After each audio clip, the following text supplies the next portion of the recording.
Choose the right scale to empower adaptive language learning strategies. We'll define scale and show examples in adaptive language learning and how to make the most of it. But first, a quick review of a cell, CCSS nested hierarchies, explicit and implicit learning, complexity, feedback, the flow channel, emergence, and the Goldilocks zone.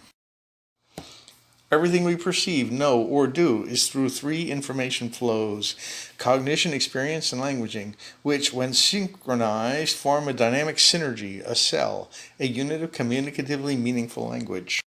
Correlation is sufficient for making meaning in only one stream, but scaling up analogies are required to coordinate the information shared by two streams, which contribute to synchronizing dynamics when we scale up to three streams. Once stabilized, they synergize. This new quanta emerges as a more effective unit of meaning making, thus accelerating learning as adaptation. Language performance ascends the complexity spectrum by co-adapting learning strategies which push the frontier of the chaotic region, the I+1, both qualitatively and quantitatively. A sample of the output is fed back to the input to enhance the next iteration, the next cycle. The explicit-implicit spectrum consists of bottom-up, cumulative, logical strategies merging with top-down, emergent, and intuitive processes. The flow channel, where parameters are optimized for adaptation, is a balance between anxiety and boredom. When the challenge is at I+1, learning strategies co-adapt with environmental affordances. There are many definitions of scaling, each nuanced for each discipline. At the core, they have this in common: change in a dimension which is accompanied by a proportional change in other dimensions. Let's look at some examples of scaling. A telescope, magnifying glass, microscope scale size optically. A pantograph preserves the shape while scaling the size of an object. The bird, wing, feather, vane scale in size while preserving aerodynamic characteristics such as chord, span, aspect ratio, wing loading.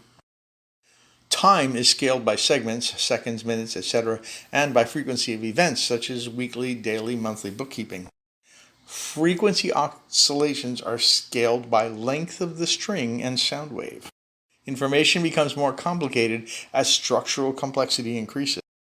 Fractal scaling repeats the same structural pattern within itself. Zoom in on the Romanesco broccoli to see the same shape at every scale. Fractal time scaling is useful to predict the currency or stock markets. You may have seen the Infinite Mandelbrot fractal zoom videos.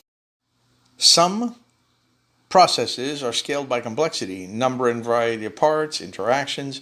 More scaling, more complexity.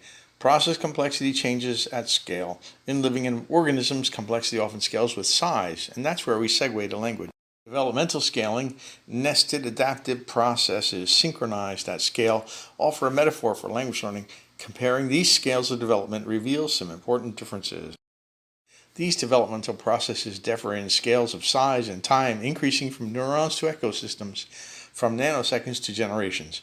They are similar in that complexity increases in nested process hierarchies of feedback loops. How do the initial learning conditions affect the choice of relevant features? Well, let's look at some examples.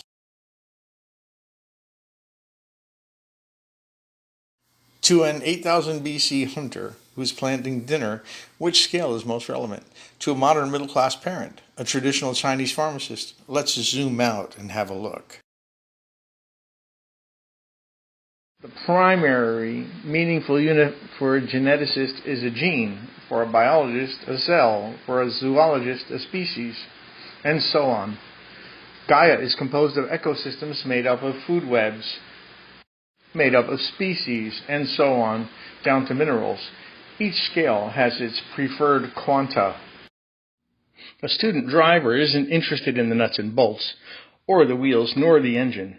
Level 4, however, has affordances to which he or she may adapt while maneuvering the car. We don't start to learn to drive by tightening the bolts, nor by reading the road maps. We start at the scale where affordances best suit our goal, allowing the rest to self-organize, guided by those constraints and affordances.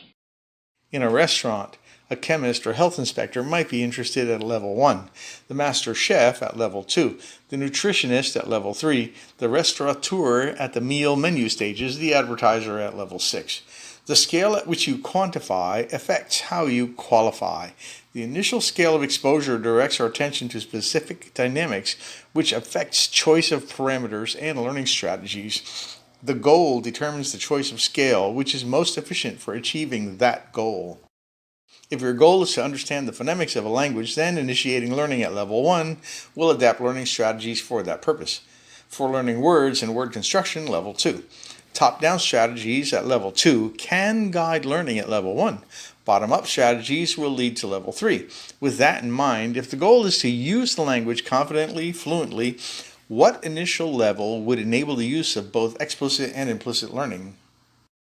Learning proceeds from subsystems to the whole process, as well as from the whole process to the subsystems, ideally at the same time. Both approach the Goldilocks zone, but from opposite systemic directions. The holistic model, from a systemically higher vantage point, seeks synchronies and synergies, while the traditional explicit approach correlates and coordinates. Meaning emerges in this ebb and flow. The lower system dynamics submits to control influence from the next higher level.